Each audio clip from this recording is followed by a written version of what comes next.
ಉತ್ತರ ಕನ್ನಡ ಜಿಲ್ಲೆಯಾದ್ಯಂತ ಮುಂಗಾರು ಆರ್ಭಟ ಜೋರಾಗಿದ್ದು ನಿರಂತರವಾಗಿ ಗುಡ್ಡ ಕುಸಿಯುತ್ತಿದೆ. ಭಾಸ್ಕೇರಿ ಸಮೀಪ ರಾಷ್ಟ್ರೀಯ ಹೆದ್ದಾರಿ 69ರಲ್ಲಿ ಭಾರಿ ಗುಡ್ಡ ಕುಸಿತ ಉಂಟಾಗಿ ಹೆದ್ದಾರಿ ಸಂಚಾರ ಅಸ್ತವ್ಯಸ್ತಗೊಂಡ ಘಟನೆ ನಡೆದಿದೆ. ಉತ್ತರ ಕನ್ನಡ ಜಿಲ್ಲೆಯಾದ್ಯಂತ ವರುಣಾರ್ಭಟ ದಿನೇ ದಿನೇ ಜೋರಾಗ್ತಿದೆ. ಧಾರಾಕಾರ ಮಳೆಯ ನಡುವೆ ಜಿಲ್ಲೆಯಾದ್ಯಂತ ಗುಡ್ಡ ಕುಸಿತವಾಗ್ತಿದೆ. ಅದರಲ್ಲೂ ಹೊನ್ನಾವರ ತಾಲೂಕಿನಲ್ಲಿ ದಿನಕ್ಕೊಂದು ಕಡೆ ಗುಡ್ಡ ಕುಸಿತವಾಗ್ತಿದೆ. ಸೋಮವಾರ ಕರ್ವಾ ಗ್ರಾಮದ ಯಲಗುಪ್ಪಾದಲ್ಲಿ ಬೃಹತ್ ಗುಡ್ಡ ಕುಸಿತವಾದರೆ ಮಂಗಳವಾರ ಬಾಸ್ಕೇರಿ ಸಮೀಪದ ರಾಷ್ಟ್ರೀಯ ಹೆದ್ದಾರಿಯಲ್ಲಿ ಗುಡ್ಡ ಕುಸಿತವಾಗಿದೆ.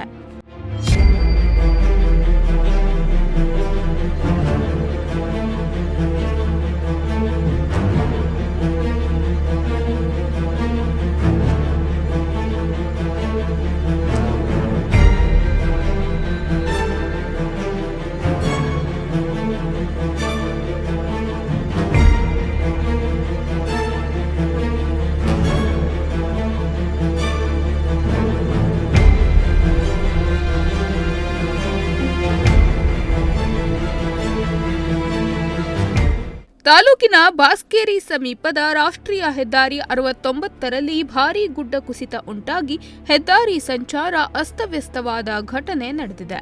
ಹೊನ್ನಾವರ ಸಾಗರ ಶಿವಮೊಗ್ಗ ಬೆಂಗಳೂರು ಸಂಪರ್ಕದ ಹೆದ್ದಾರಿ ಇದಾಗಿದ್ದು ಗುಡ್ಡದ ಜೊತೆಗೆ ಭಾರೀ ಪ್ರಮಾಣದ ಬಂಡೆಗಲ್ಲು ಬಿದ್ದು ರಸ್ತೆಯಲ್ಲಿ ಸಂಚಾರ ಸ್ಥಗಿತಗೊಂಡಿತ್ತು.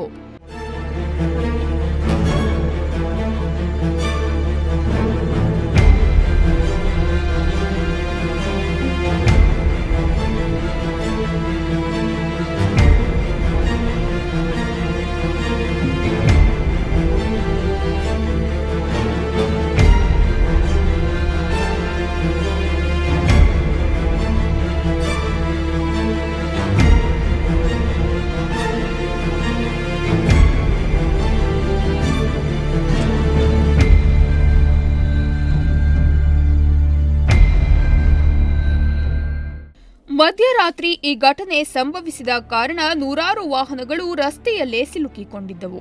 ಹಲವು ಗಂಟೆಗಳಿಗೂ ಅಧಿಕ ಕಾಲ ರಸ್ತೆ ಸಂಚಾರ ಸಂಪೂರ್ಣ ಸ್ಥಗಿತಗೊಂಡ ಪರಿಣಾಮ ವಾಹನ ಸವಾರರು ಪರದಾಡುವಂತಾಯಿತು. ಕ್ಷಣ ಕ್ಷಣಕ್ಕೂ ಕುಸಿಯುತ್ತಿರುವ ಗುಡ್ಡದಿಂದಾಗಿ ವಾಹನ ಸವಾರರ ಆತಂಕ ಹೆಚ್ಚಾಗಿತ್ತು.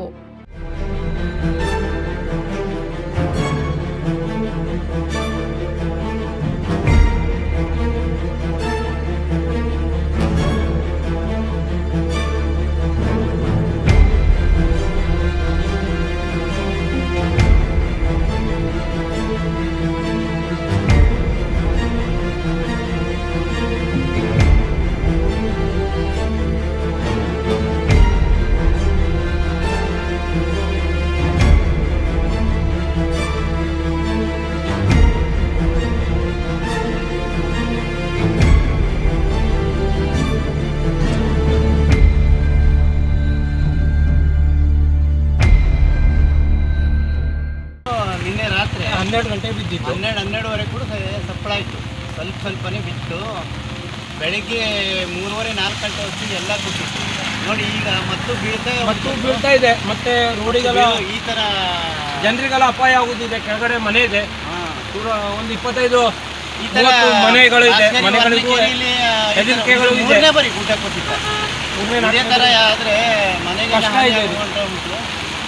ಇದ್ರ ಬಗ್ಗೆ ಕೂಡಲೇ ಕ್ರಮ ಕೈಗೊಳ್ಳಬೇಕು. ಯಾಕೆಂದರೆ ಈ ರೋಡ್ ಪೈಪ್ಲೈನ್ ಮಾಡ್ತಾರಲ್ಲ, ಅವರು ಒಂದು ವೈಬ್ರೇಷನ್ ಆಗಿ ಈ ಥರ ಆಗ್ತಾ ಉಂಟಲ್ಲ ರೋಡೆಲ್ಲವ ಸಿಕ್ಕಾಪಟ್ಟೆ ಕಲ್ಲು ಬಂಡೆ ಎಲ್ಲ ಓಡ್ತಾ ಉಂಟು. ಮತ್ತು ಅದೆಲ್ಲ ವೈಬ್ರೇಷನ್ ಆಗಿ ಭೂಮಿಯೆಲ್ಲವ ಉಸುಬಾಗಿ ಈ ಥರ ದರೆ ಕುಸಿತ ಇದು ಉಂಟಾಗ್ತಾ ಉಂಟು. ದಿನ ಒಂದೊಂದು ಕಡೆ ಆಗ್ತಾ ಉಂಟು.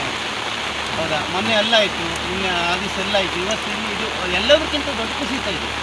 ಇಷ್ಟೊಂದು ಭಾರಿ ದೊಡ್ಡ ಕುಸಿತ ಇದೆ. ಅದೆಲ್ಲ ಸಣ್ಣದಾಗಿತ್ತು, ಇದಕ್ಕೂ ದೊಡ್ಡ ಕುಸಿತ. ಮತ್ತು ನೋಡಿ ಆ ಕಡೆ ನೋಡಿ ಎಲ್ಲ ಬಂಡೆ ಬೀಳಲಿಕ್ಕೆ ತಯಾರಾಯ್ಕೊಂಡು ಉಂಟು, ರೆಡಿ ಆಯ್ಕೊಂಡು ಉಂಟು. ಇಷ್ಟೊತ್ತಿಗೆ ಇಲ್ಲಿ ಏನಾಗ್ತದೆ ಅಂತ ಗೊತ್ತಾಗುವುದು. ಸ್ಥಳಕ್ಕೆ ಹೊನ್ನಾವರ ಪೊಲೀಸರು ಭೇಟಿ ನೀಡಿ ಪರಿಶೀಲನೆ ನಡೆಸಿದ್ದು ಬ್ಯಾರಿಕೇಡ್ ಅಳವಡಿಸಿ ಮಣ್ಣು ಕೊಂಚ ತೆರವು ಬಳಿಕ ಏಕಮುಖ ಸಂಚಾರಕ್ಕೆ ಅನುವು ಮಾಡಿಕೊಟ್ರು. ಬಂಡೆಗಲ್ಲು ಮಣ್ಣು ತೆರವುಗೊಳಿಸಿದ ಬಳಿಕ ರಸ್ತೆ ಸಂಚಾರವನ್ನು ಸುಗಮಗೊಳಿಸಿದ್ದಾರೆ. Nudisiri news desk, Honnavar.